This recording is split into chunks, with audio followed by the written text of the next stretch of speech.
In 1878, the town of Hollow's End lay nestled between gray hills and mist-soaked fields, a place where every season seemed to carry a touch of sorrow, for life was hard, winters were long, and death was never far.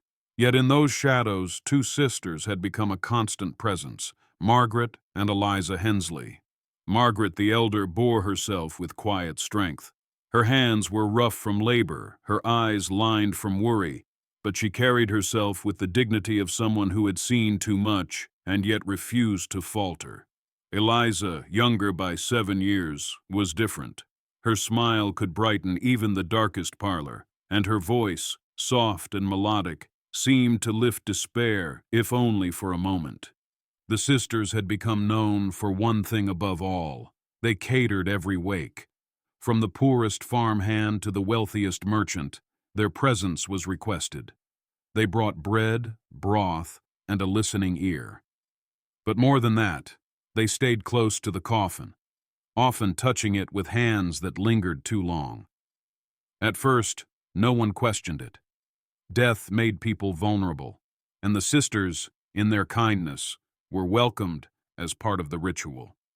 Still, children whispered when they watched from corners, "Why do they always touch the coffins? Why do they stay so near?"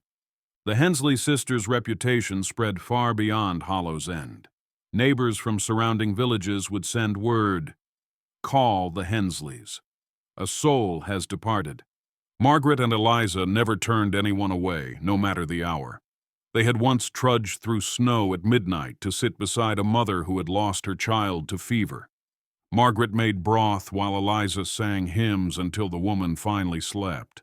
When a miner perished in a cave collapse, it was Eliza who clasped the widow's hand through the night, whispering that grief could be endured if shared. People began to say, "No wake feels right without them." Their food was plain but nourishing. Their company was steady. Their words of comfort were never lofty sermons, but simple reminders of love. But always, always, the sisters placed themselves near the coffin. Their fingers brushed wood. Their eyes lingered on the still faces within. Most dismissed it as harmless devotion, yet a few sharp-eyed neighbors found it unsettling. A boy once claimed he saw Eliza slip something from a coffin into her shawl. His mother hushed him, saying not to speak ill of women who gave so much comfort. Still, the whispers grew louder. The first true suspicion rose during the funeral of Mr. Albright, a well-to-do carpenter. His widow, Mrs. Albright, strong-willed and sharp-eyed, noticed something strange. When neighbors carried her husband's coffin to the wagon, she leaned against it for support. To her shock, it felt lighter than it should have, too light, as though some part of her husband had slipped away. She said nothing at first. Grief muddles the senses, she told herself. But months later, at another funeral, she noticed the same. Again, the Hensleys had hovered near the coffin, whispering prayers, their hands lingering. Again, when the coffin was lifted, it felt too light. She whispered her fears to a neighbor. "They're stealing from the dead." The thought was scandalous, frightening, and yet believable. Hollow's End was poor. People survived on scraps and barter. Could the sisters, in their desperation, be robbing the very souls they comforted? The rumor spread like frost on glass, silent but unrelenting. Soon the whispers of Hollow's End became impossible to ignore. In the tavern, in the church, even at market, tongues wagged. The Hensleys lightened the coffins. No one had proof. No family reported stolen valuables. After all, few in Hollow's End were buried with gold or jewelry. But something seemed wrong, uncanny. People began to watch them more closely at wakes. They noticed how Margaret's face darkened when Eliza drew too near the coffin, as if silently warning her sister. They noticed Eliza's trembling hands, the way she slipped them into her apron after leaning over the dead. Children whispered that the sisters' hands were cursed. Old men muttered that their prayers were not prayers at all, but charms to bind the souls of the departed. And yet in grief, families still summoned them, because despite the fear, the sisters brought undeniable comfort. Without them, wakes felt hollow, colder. It was as if the town could not live with them, nor without them. The turning point came one bitter January when 10-year-old Daniel Whitcomb, the orphaned son of a poor farmer, succumbed to pneumonia. His coffin was heartbreakingly small, the wake filled with sorrow deeper than words. The sisters arrived as always. Margaret laid out sweet rolls while Eliza comforted Daniel's foster mother. When the grieving woman left the room, Eliza drew near the child's coffin, her eyes softened, her hands trembling. She brushed his hair, whispered something, then slipped her hand beneath the cloth. A cousin, sitting in the corner, saw it all. Eliza tucked something small, perhaps the wooden charm Daniel had always carried, into her apron. Margaret's face turned ashen, but she said nothing. By morning, the cousin told the whole town. She stole from the boy's coffin. Outrage swept through Hollow's End. What kind of mercy takes from a child's final rest? Sheriff Thomas Granger, a weary man who had little patience for rumors, decided enough was enough. He summoned the sisters to his office. "You've been seen," he said, his voice low and stern, "taking things from coffins. The town believes you're thieves. Jewelry, keepsakes. What is it you're stealing?" Margaret stiffened, her lips pressed tight. Eliza looked down, tears glimmering. Finally, Margaret said, "Sheriff, the dead carry burdens the living cannot see." Eliza added in a trembling voice, "We do not steal, we free." The words unsettled Granger more than if they had confessed outright. He expected denial, excuses, but this sounded like something darker, stranger. "I'll say this once," Granger warned. "If I catch you near a coffin again, God help you. Mercy or not, Hollow's End won't stand for it." The sisters left, silent, but in their hearts they knew the truth was heavier than any coffin. That night the sisters argued by candlelight. "You must stop," Margaret whispered fiercely. "The sheriff's watching. The town despises us already." Eliza's tears spilled over. "But I cannot, Margaret. I hear them, their cries, their chains. When I touch the coffins, they beg me. They're not at peace." Margaret trembled. She, too, had once heard faint whispers when touching the dead. But unlike Eliza, she had silenced them with prayer, refusing to listen.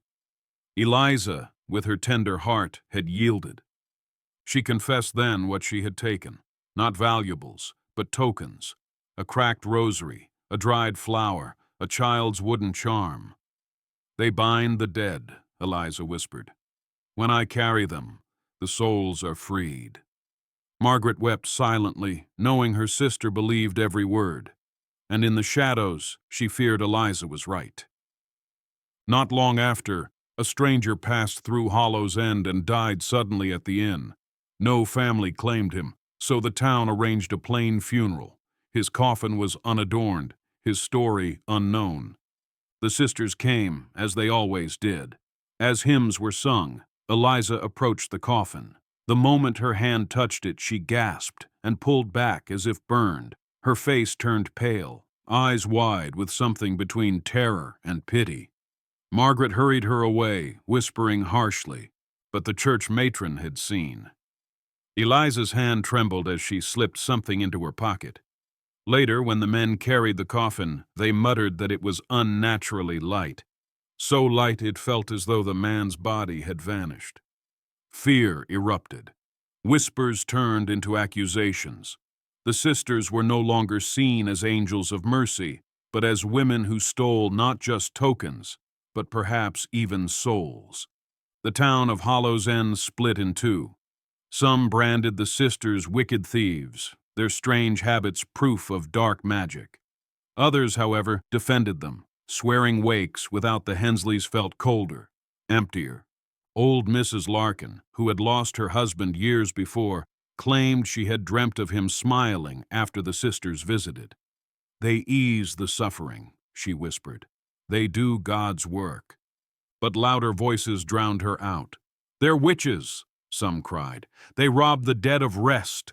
Mothers warned children not to look them in the eye, for fear their souls might be stolen. And yet, when death came, families still called for them, for who else would bring bread, comfort, and song to the morning? They were both needed and despised, healers and harbingers of fear. The paradox deepened. The sisters belonged to Hollow's End, but they were no longer welcomed. Sheriff Granger, under pressure, devised a plan to put the matter to rest. A wealthy merchant, Mr. Collins, had recently died. His funeral would be the test. "We'll seal the coffin with iron nails," he told the council. "We'll weigh it, guard it, and watch the sisters closely.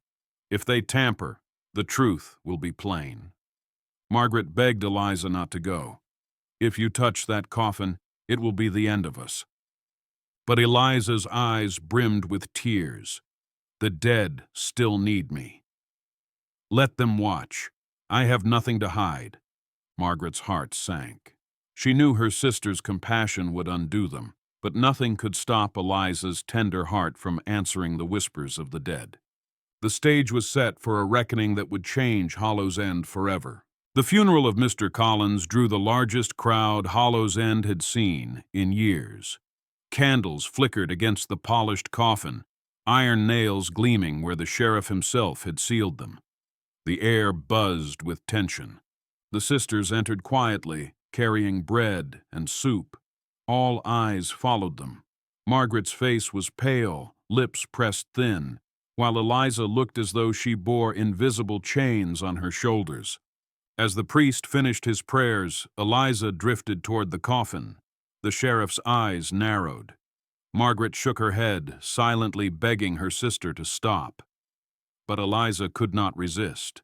She pressed her palm against the wood, her face crumpling with grief. "You are free," she whispered so softly only those closest could hear. When she pulled back, a withered carnation slipped from her sleeve. Gasps filled the church. Sheriff Granger lunged forward, seizing her wrist. "Enough," he thundered. "I warned you." Eliza wept openly. "He asked me to carry it. The flower. It bound him. He begged me." But to the crowd, it sounded like madness, or worse. By evening, the sisters were dragged before the town council. The room was packed, fury and fear thick as smoke. "They steal from the dead," cried one man. "Desecrate sacred rest," another shouted. Margaret stood tall, though her voice shook. "We do not take gold or silver. Look at what she carries." She opened Eliza's apron.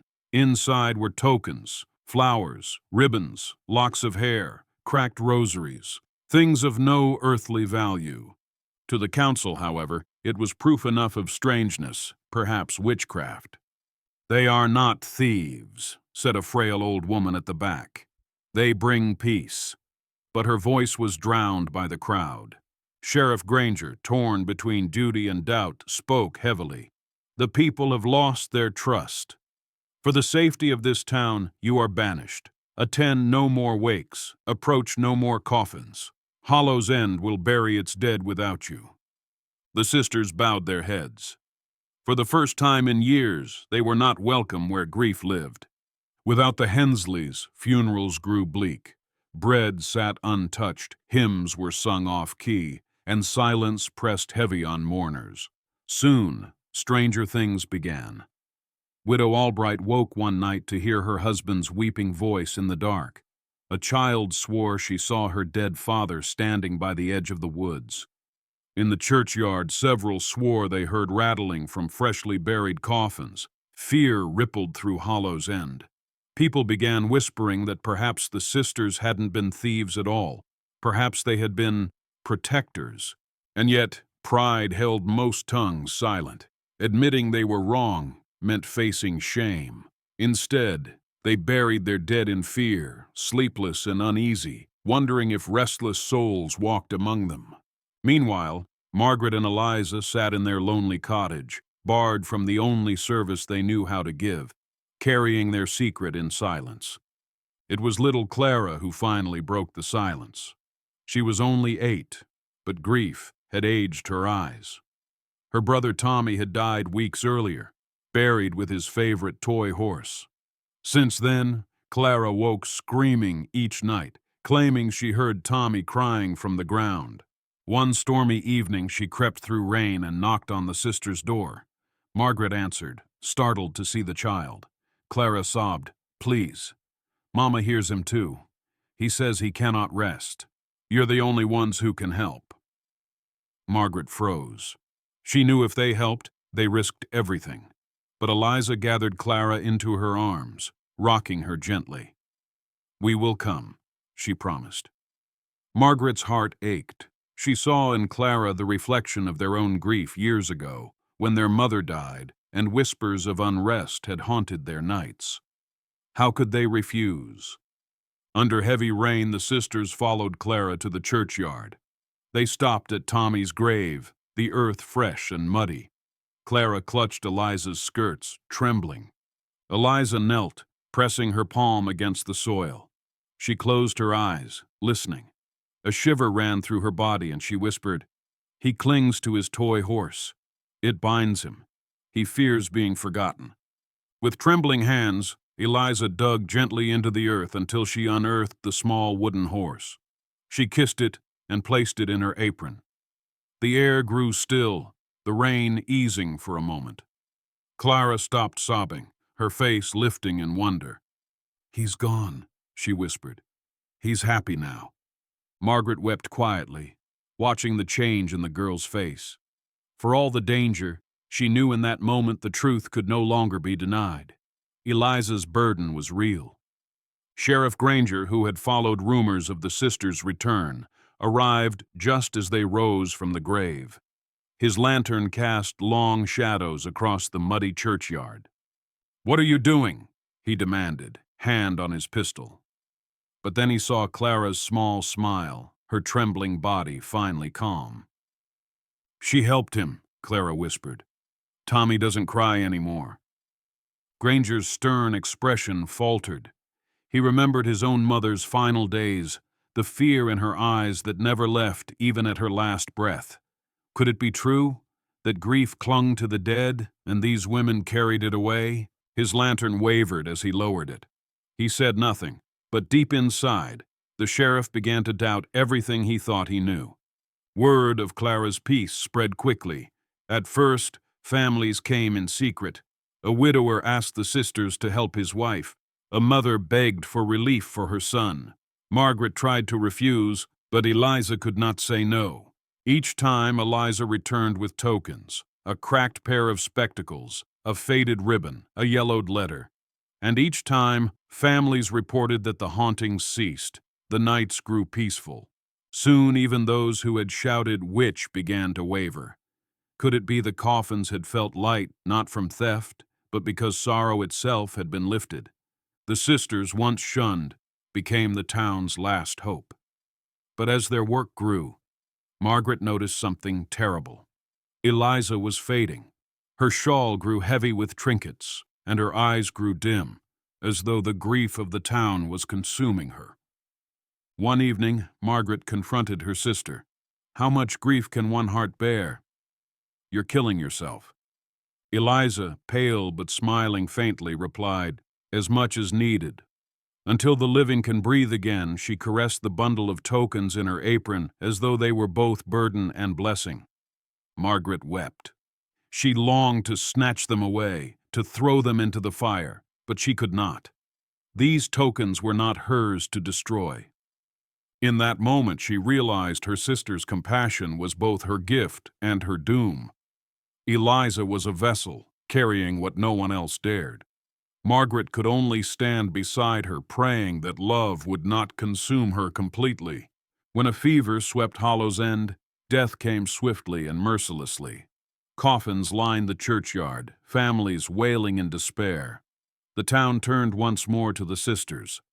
Eliza moved among the coffins, her hands trembling but steady. She touched each one, whispering prayers, taking trinkets until her apron overflowed. Margaret tried to pull her back. "Enough, Eliza. You cannot carry them all." But Eliza shook her head. One last time. By dawn, she collapsed in the snow, Margaret cradling her. Tokens spilled around them like fallen leaves. ribbons, buttons, faded flowers. "They're free now," Eliza whispered. Her eyes softened, her lips curved in peace. "They can rest." With that, her spirit slipped away, joining the souls she had freed. Margaret's cry echoed through the silent graveyard. The town mourned Eliza as a saint. Families who once cursed her now knelt by her grave, leaving flowers and whispered thanks. Hollow's End finally understood. The coffins had not grown light from theft, but from love. Love that carried grief away. Margaret continued her sister's work, though never with the same gift. She baked bread, sang hymns, comforted the broken. At wakes, she whispered Eliza's name, praying her spirit still walked among the dead, lifting unseen burdens. Over time, the story of the sisters became legend. Children grew up hearing the tale of how coffins grew light when the Hensley sisters stood near, and how one gave her life to carry the grief of a town. And so, in every hush of wind across the churchyard, the people of Hollow's End remembered. The macabre history of the sisters was not a tale of theft or witchcraft, but of love so deep it conquered even death.